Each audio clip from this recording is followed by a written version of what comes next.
Yesu ashimwe, mwaramutse neza, nizere ko mumeze neza, nanjye meze neza.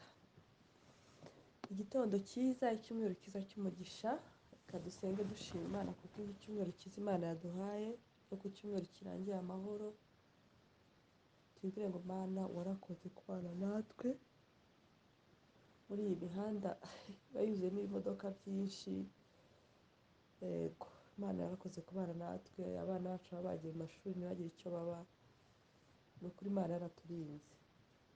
Data wa twese Mana nziza, Mana ikiranuka, Mana y'amahoro, twongeye kuzamura izina ryawe, tuzamura icyubahiro cyawe, tugushimira kubana natwe, tugushimira kugendana natwe, tugushimira ineza yawe kuri twebwe, tugushimira Mwami ko wajyanye natwe guhera ku wa mbere, ku wa kabiri, ku wa gatatu, ugakomeza kujya ku cyumweru, ukagendana natwe kandi ukagarukana natwe. Ni ukuri ibyari byitambitse imbere yacu byari byinshi, ariko urukundo rwawe n'ineza yawe byagaragaye ku buzima bwacu. Turagushimira ko waduhaye umugisha mu buryo butandukanye, aho umugisha w'ibyishimo, amahoro n'umunezero, kandi ko wagiye uduha n'ibifatika. Hari ababonye amafaranga, hari ababonye amaporomosiyo, hari ababonye imigisha itandukanye, byose turabigushimira. Turagushimira ko waturinze uburwayi, ukaturinda ibyorezo n'ibindi bibi byose biba biri muri ino si, iyi si biba bigendamo, ibyo byose warabiturinze. Turagushimira ko waturinze amaksida, turagushimiye cyane, wagize neza. Kandi turagushimiye Mwami ko warinze abana bacu, abatware, abagore bacu, bose warabarinze, nta gikuba cyacitse, nta nkuru mbi twumvishe, kandi Mwami ntabwo duteganya kuyumva. Turagushimira kandi ko wagiye uduha ubushobozi bwo kumva ijambo ryawe no gusenga uko bukeye. Turagushimira ko imitima yacu yuzuyemo amahoro, turagushimira ko ineza yawe n'amahoro biba kuri twebwe iteka ryose. Turagushimira ko Mwami ukurikije ibyo umwanzi aba yapanze, uturinda kandi ukaturinda buri munsi. Dukomeje rero kugushimira n'uyu munsi w'icyumweru duhaye, waturinze, ariko tugushimiye ko turemeye undi munsi nawe ngo tuwunezererwemo, umunsi wo kukuramya, kugushima no kugusingiza. Ubishimirwe Mwami mwiza, amen. Nongeye kandi Mwami gufata umwanya wo gusenga, ngira ngo uragize imitima y'abantu bose barimo hano.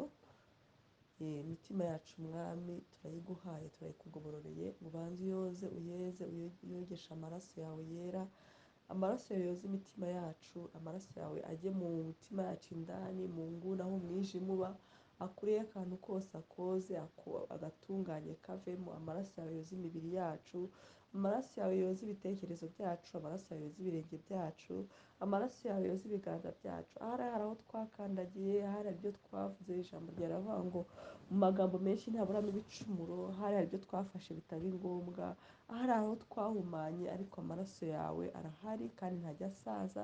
Twijanitse mu maraso yawe ngo twoze twezwe kandi dutunganywe nawe. Dushyizemo n'imiryango yacu, dushyizemo n'amaporoje yacu, dushyizemo n'isi y'umwuka wacu, ngo amaraso yawe atwoze, amaraso yawe adutunganye, amaraso yawe atugirire neza, amaraso yawe adutembeho mu izina rya Yesu Kristo.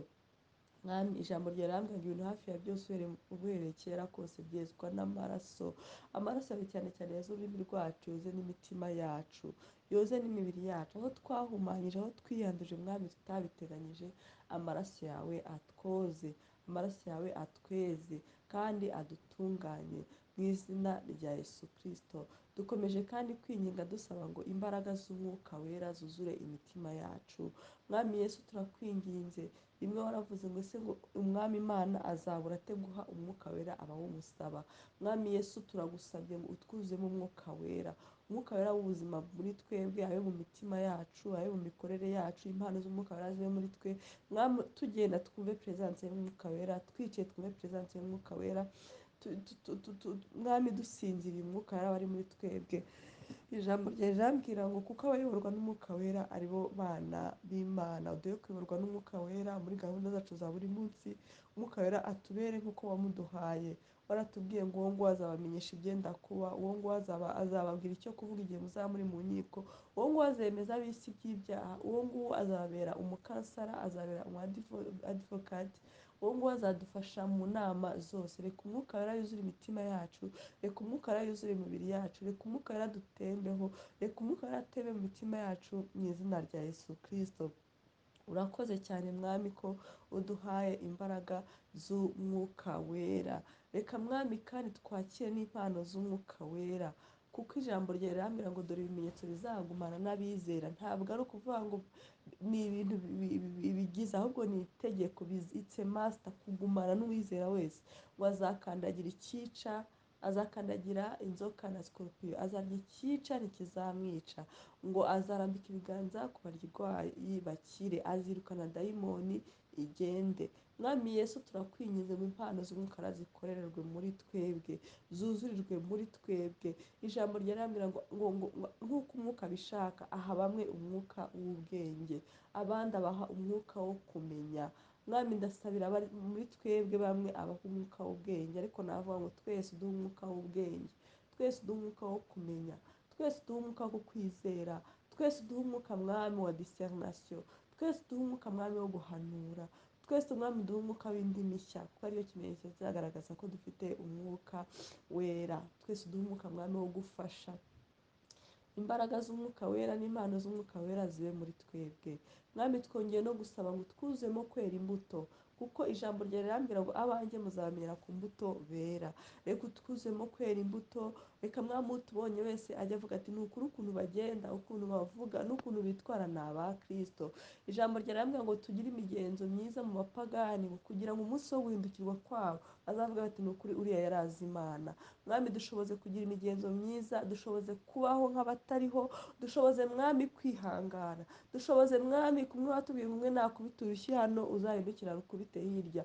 Mwami twigengesere, mwami tube wowe, mwami tugaragare nkawe, tuvuge nkawe, duce bugufi nkawe, tugende nkawe. Utubonye wese avuga ati ni ukuri imikorere yabo nuko bameze n'imbuto bera ni aba Kristo. Dushoboze kwera imbuto. Urakoze cyane, wongere uduhe mwami kubaho tubana n'abandi bose amahoro. Birashoboka ko mwami tutanezeza abantu bose, kuko hari n'abatifuza ko tuba gutyo. Ijambo ryageze rimbwira ngo ab'isi nibabanga ngo muzamenye ko babanje kunyanga mbere. Mwami mwiza turagusabye ngo uduhe kubana n'abantu nk'uko wabana nabo. Uduhe umutima wawe, uduhe imikorere yawe, uduhe kwihanganira abantu, uduhe kubabarira, uduhe gukunda, cyane cyane uduhe gukunda abatadukunda n'abadakunditse, abo ngabo aribo utugabiza mu izina rya Yesu Kristo. Mwami mwiza nongeye no kukwinginga ngo uduhe imbaraga zo gukorera muri excellence. Mwami mwiza wowe ureba ahantu hatagaragara, uduhe gutekereza ko uwo dukorera ari wowe, tudakorera abana b'abantu. Icyo dukoze cyose tugikore tuvuga ngo ese Imana yakibona gute. Udushoboze gukora ibyo dukwiye gukora neza, udushoboze mwami gukora tudatuvuga ngo dukore kugira duhembwe cyangwa kugira ngo ikintu kirangire, ahubwo dukore ikintu kugira ngo kibe cyiza. Ibyo dushinzwe byose, ibyo tugomba gukora byose tubashishwe kubikora nk'uko bikwiriye. Niba ari abamama ubahe imbaraga zo kuba abamama beza, niba ari abadamu ubahe mwami imbaraga zo kuba abadamu beza, niba ari abagabo ubahe mwami imbaraga zo guhagarara mu mwanya wabo nk'abagabo, babashe kwita ku ngo zabo. Mwami utsinde ibibatsinda, urwanye ibibarwanya, ubahe kugarura amaso bagarure mu rugo rwabo barwiteho. Niba ari abasore kandi ubahe kugenda neza nk'uko Timoteyo yagendaga. Mwami kandi niba ari abakobwa ubahe kwitwara neza, ubahe kuba abakobwa b'abari, ubahe kugenda neza mu byo barimo byose, mu izina rya Yesu Kristo. Mwami utuzi dukora dutandukane, uduhe kudukora nk'uko bikwiriye. Mwami tuteye gukorera abana b'abantu kugira baduhe bavuge ngo twakoze neza, ahubwo dukore nk'uko bikwiriye, tuba abambasaderi ba Kristo beza batanga urugero. Ndagushimiye mwami, nkomeje no kugushima vuba ngo mwami udushoboze kugukunda kurushaho, udushoboze gusenga aho bikwiriye, twiyirize ubusa aho bikwiriye, dusenge aho dusenga uburyo bwose bushoboka, ariko uduhe umutima wacu umwe n'uwawe.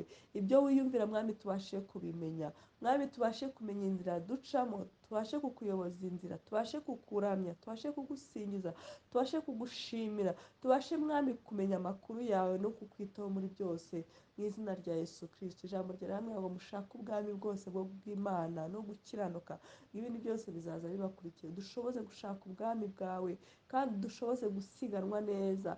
Mwami udufashe tubashe kwirukanka ku ikamba ritangirika, tuteye kubikora tugira ngo dushimishe abantu, tuteye kubikora tugira ngo dushimishe uyu mubiri, tuteye kubikora tuvuga ngo mwami ngo ni ukugira ngo ibintu ngo tubashe kuba muri iyi si neza, oya ngo tubikore tuvuga ngo ese umwanya baduhaye kuri iyi si tuwuhagazemo neza. Ndagushimiye cyane kandi mwami, ijambo ryawe rirambwira ngo ubasha gukora cyane ibihambaye kurusha ibyo dusaba.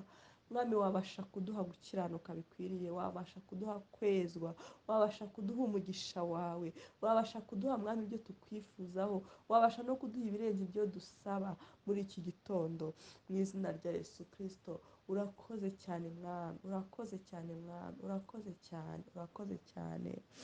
Amen. Yesu ashimwe. Mwakoze cyane kuzinduka, Imana ibahe umugisha. Ijambo tugiye gusoma ni ijambo rijyanye no kwizera. Kuko utizera wese atanezeza umwami Imana, kandi kwizera kutagira imirimo gusa nk'ubupfuye. Igihe cyose atabayemo kwizera ntabwo ushaka kunezeza umwami Imana. Ubundi ubuzima bwacu bubayemo akajagari n'akavuyo byinshi kubera kutizera Imana, kubera ngo duhagaritse imitima, tukibagirwa ibyiza byose Imana yadukoreye, tugahora tuvuga ngo se n'ibi bizakunda, bizaca mu zihe nzira. Ukabireba imbere yawe ukabona rwose ni ibikuta, ariko Imana iradusaba kwizera. Ijambo ry'Imana rirambwira muri Matayo igice cya 8 uhereye kuri 23, ngo yikira mu bwato abigishwa bajyana nawe. Umuyaga uba mwinshi mu nyanja, ubwato bwabo burengerwa n'umuraba wisuka muri bwo, ariko we yari asinziriye. Baraza baramukangura bati, data dukize turapfuye. Ati, data dukize turapfuye. Arababaza ati, ni iki kibateye ubwoba, mwabafite kwizera guke mwe? Maze arabyuka acyaha umuyaga n'inyanja biratuza rwose. Abantu baratangara bati, uyu ni muntu ki? Umuyaga n'inyanja biramwumvira. Hano iyo urebye Yesu Kristo yari yasinziriye. Biratangaje cyane kugira ngo umuraba uze mu bwato.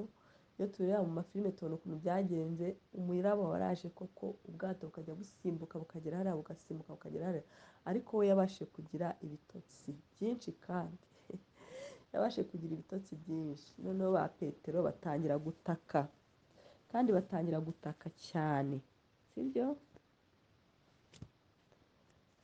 Ariko hano impamvu dushaka gukomerezwa kwizera ni uko ntabwo kino cyanditswe ndi bukivugeho ibintu byinshi, ariko hari ikintu naremarutse muri kino cyanditswe. Muribuka ko Bibiliya ivuga ngo bikira mu bwato abigishwa bajyana nawe. Natwe mu buzima busanzwe, umunsi twakira Yesu Kristo umwami n'umukiza, twinjiye mu bwato tujyana nawe, ariko twageze mu nzira hamwe turamubura arisinzirira.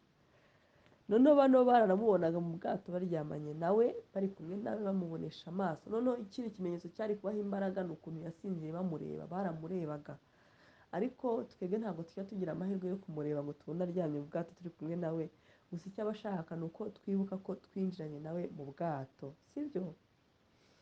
Hari akaririmbo ka kera kavuga ngo niba umwami Yesu ari we musare, utwaye ubwato reka gutinya umuraba. Niba umwami Yesu ari we musare, mu rugendo impanuka yaturuka he? Ahangaha biba bisanga ubuzima bwacu bwa buri munsi twizere Yesu Kristo, sibyo?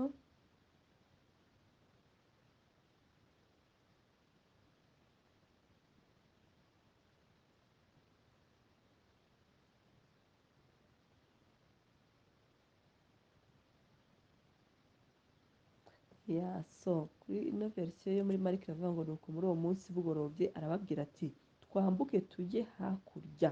Ni we wabibabwiye, ngo basiga abantu bamujyana mu bwato yahozemo, kandi hari n'andi mato hamwe nabwo. Nuko ishuheri y'umuyaga iraza, umuraba wisuka mu bwato bigeza aho bwenda kurengerwa.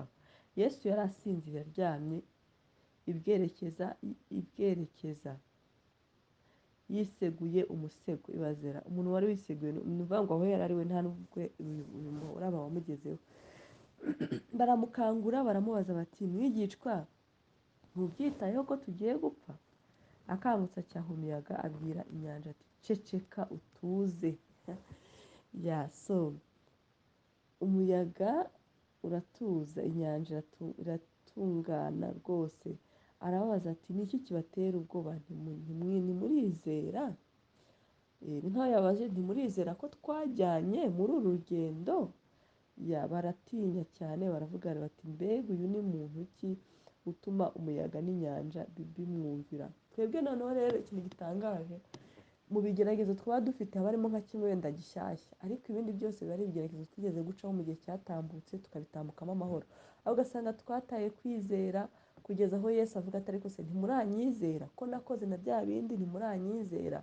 So hano rero nashatse kuvuga ngo twinjiranye na Yesu Kristo, turi kumwe nawe n'uyu munsi n'isaha yahaguruka akavuga ngo ceceka, wa muraba uri mu buzima bwa kanaka ceceka. So icyo dukora cyonyine ni ukuvuga ngo ese turizeye, ese duhagaze aho tugomba guhagarara, ese tugomba gukora ibyo tugomba gukora. Ubundi ntabwo nzi neza ko ndi miye purasi yo kugira inama abantu bashakanye, ariko nyangirirwa umugisha wo kubikora. Umuntu akanganiriza uko bimeze, nkamuganiriza kandi nkabona ofete nta nubwo ari ukuba miye purasi, ni uko umwuka wera ari gukora ako kazi, sibyo? Hari nk'igihe umuntu ambwira nk'ikintu ngahita mubwira nti ese mbwira, wowe ukora ibyo ugomba gukora, uhagaze mu mwanya wawe neza? Niryo rya jambo ngo mugire imigenzo myiza mu bapagani. Wowe ushobora kuba ubana n'umuntu ukubera umupagani buri munsi, ese wowe uhagaze aho ugomba guhagarara? Ese wowe uhagaze aho ugomba guhagarara? Ibyo ugomba gukora byawe ubyitaho? Hari igihe utekereza ko iyo uri guhima umuntu mubana utekereza ko uri kumuhima, kandi urugo iyo rusenyutse rusenyuka ari urwanyu mwembi. Aho unyuze baravuga ati turiho mu rugo rwananiye. Hari n'ababa batazi amakuru y'ibyanyu, ariko arakureba akavuga ati turi urugo rwaramunaniye, turiya mugore ye, turiya mugabo ye. Ariko mu by'ukuri iyo uhagaze mu mwanya wawe neza ukanasenga, Imana itanga gayidensi, itanga uko biza kugenda, sibyo? Hano rero uyu munsi umwami Yesu aratubwira ngo ndi kumwe nawe. Ese ntimurizera? Ntimurizera? Urumva ariko byasabye ko bataka bakanamwinginga ngo byuka. Ese ntabwo ubyitayeho? Natwe mu masengesho yacu hari ukuntu tumubwira ngo ese ntabwo unyumva, ntabwo ubyitayeho, ese warantaye?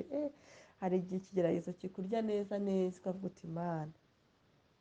Yobu yaravuze ngo icyampa nkipfira, ngo havumwe umunsi ngo humvikanye ngo mu nda ya mama hajemo umwana w'umuhungu. Hari igihe uwo munsi ugera ukabwira Imana. Yeremiya hari akajambo njya nibuka yabwiye umwami Imana ngo mwami waranshutse. Yeremiya ngo yari umunyihamya, yari umumeja porofeti, yari umuhanuzi ukomeye, ariko kubera ukuntu yahanuraga ibibi cyane niko nabyita, ariko sinavuga ko ari bibi, ahubwo yahanuraga ubwoko bwari bwaranze kumva, kandi igihano cy'Imana cyari cyarabamanukiye. Ariko Imana igerageza gushyiraho Yeremiya kugira igihora ibibutsa ati mwahindukiye kuko mukagaruka. Noneho ngo hari igihe bamaze imyaka 70 mu bakarudayo, abahanuzi bamwe bandi dufite natwe, akaza akabwira ati muhumure mu myaka 2 muzataha. Yeremiya akaza akababwira ngo muhinge mworore, abana bajye ku ishuri, mushaka abagore n'abagabo, muzakomeza mube hano muzamara imyaka 70. Akajya ababarira imyaka isigaye kugira imyaka 70 irangira. Urumva rero ntabwo bari kumukunda, baramwangaga, bamuhozaga mu nzu y'imbohe, baramukubitaga, baramubabazaga. Arangije abwira ubwami Imana ati ariko waranshutse. Kandi Yeremiya ni umuhanuzi wari ukunzwe n'Imana cyane, ati mwami waranshutse. So rero kuba umuntu akunzwe n'Imana cyangwa ikindi bikuraho ko ageragezwa. Niyo mpamvu bano bigishwa ba Yesu bari kumwe nawe bamurebesha amaso. Hari n'abo bageze mu nzira baramubwira ati twongerere kwizera kwabo kwagabanutse. So hano rero baramubwiye bati ese ntabwo ubyitayeho? Ariko ngo arahaguruka. Ntabwo Yesu ajya agenda ngo ahere, igihe kiragera agahaguruka. Ngo arahaguruka ngo agira ati, ngo aravuga ngo ceceka, inyanja iratuza. Hari aho batubwira ngo ajya gukiza nyirabukwe wa Simoni, ngo yararwaye, niba ari ibiki siniba ikintu yararwaye, numva iriya ndwara ntayizi. Ngo nuko arahagarara, niko bivuga ngo ahagarara gukiza nyirabukwe wa Simoni. bivuga ngo Yesu hari n'ubwo umwinginga uti uri hehe, yari ari guca iwawe agahita ahagarara, nabyo ajya abikora, ntabwo ajya atuza, ahora mu mirimo. So duhumure rero, tugire kwizera nubwo bikomeye, nubwo bitoroshye, nta gihe na kimwe Imana ijya itwemerera ko tuba tudafite ikintu kiduhagaritse umutima. Ariko icyo tugomba, niyo mpamvu ijambo kwizera ribaho, ntabwo wavuga kwizera mu bintu byiza. Igihe cyose ijambo kwizera riza, riba puratike mu gihe cyose ibintu bitari gusobanuka, si ibyo bidafite igisobanuro. So nari ngize ngo baganirize ko twinjiranye na Kristo mu bwato, kandi niwe wenyine ubasha guhosha. Hari umuntu nigeze mbwirana ikigeragezo mfite ntabwo wakimfasha, ahavuga ngo ngo urirata. None se niba umuntu ashobora kuba arwaye wamufasha iki? Cyakoze wajya umuzanira imbuto. Ariko ntabwo wamukiza, hari ibigeragezo biba ari iby'umuntu we. Nuko Bibiliya iravuga ngo igihe kigeze ngo Sara abyara umwana w'umuhungu, igihe kigeze ngo igihe Imana yari yaravuze ngo Elizabeth abyara Yohani, hari igihe cy'umuntu acamo udashobora kukimufashamo. Icyo gihe biba bitegetswe ko akibamo kugira ngo kwihangana gusohoze umurimo wako, sibyo? Kwihangana buriya ni umurimo ukorerwa muri twe, rero icyo gihe kiba gikenewe. So Uwiteka Nyiringabo atwiteho uyu munsi wo ku cyumweru, ababishoboye bagiye gusenga, ariko sinabona ngo abishoboye umuntu wese muzima abashe kujyayo. So Mana nziza, Mana ikomeye, reka tugushimire kubw'ijambo ryawe. Urakoze kutwibutsa ko wajyanye natwe mu bwato, kandi kuri kumwe natwe, kandi ko nta wundi muntu ubasha guturisha inyanja atari wowe. Wakomeje kumbwira ngo kuko icyubahiro cyawe n'izina ryawe utazabiha undi. Ndagushimiye cyane kuri iki gitondo, kandi nkuzamuriye amaboko n'icyubahiro ko uri Imana nziza kandi ikomeye. Reka Mwami uyobore intambwe z'ibirenge byacu tujya gusenga, ubane natwe mu bitandukanye, muri byose ubane natwe. Urakoze cyane Mana yo mu ijuru ikiranuka kandi ikomeye, ishimwe no gukomera n'ibyawe. Amen. So mugire icyumweru cyiza, muze kuramya Imana no gushima, ariko ntimwibagirwe no gutanga ituro aho musengera. Bibiliya avuga ngo ntimukaze mu nzu y'Imana imboko boko. Mwibwe gutanga ituro, ryaba iry'ishimwe, ryaba icya cumi, yaba amaturo asanzwe, haba n'ituro wumva watanga, ntabwo wareka gutanga. Reka mbabwire akantu kamwe, kuriya kuntu uriya pasiteri ukirirwa uvuga ngo amaturo niwe uyarya, ngo tekereza kano kanya Imana ikugize pasiteri. Icyo kibazo nkunda kukibaza abantu benshi. Iyo ndi kubabwira Imana yarampamagaye, yarambwiye ngo nkore ibi n'ibi, mbona abantu batari kubyumva, kuko abantu muri Anglia bahita bumva ngo buriya ashaka amafaranga yacu tu. Mwari muzi ko Imana ijya inadutunga tudatunzwe n'amaturo y'abantu. So rero jya mu mwanya w'uwo mupasiteri wahamagawe, ahubwo niyo mpamvu gusenga twasabye impano z'umwuka wera, Imana ijya iduha kurobanura imyuka, tumenye ngo si uyu muntu koko ariho umwuka w'Imana, turebe imbuto yera. Noneho nujya no gutanga ituro aho hantu, ujye umenya neza ko waritanze ahantu hakwiriye. Ariko mbere yo kugira ngo utunge umuntu urutoki, uzajya uvuga uti uriya mwanya ari njye urimo, nabigenza gute? Ese murashaka ko umurimo w'Imana uhagarara, abakozi b'Imana bareka kubaho, insengero zireka kubaho? Icyo ngicyo umuntu wese arakwiye kukibaza, kuko Satani yazanye urukungu rwinshi mu masaka, bituma imeji y'insengero y'abarokore igaragara nabi. Ariko ndagira ngo mbabwire ngo ahantu hose ari pirate, originali bihari. Ni ukuri Imana iracyifitiye bya bihumbi 7 byayo bitarapfukamira Bayali. Imana iracyifitiye abantu bayo. So ndabakunda rero, mugire umunsi mwiza.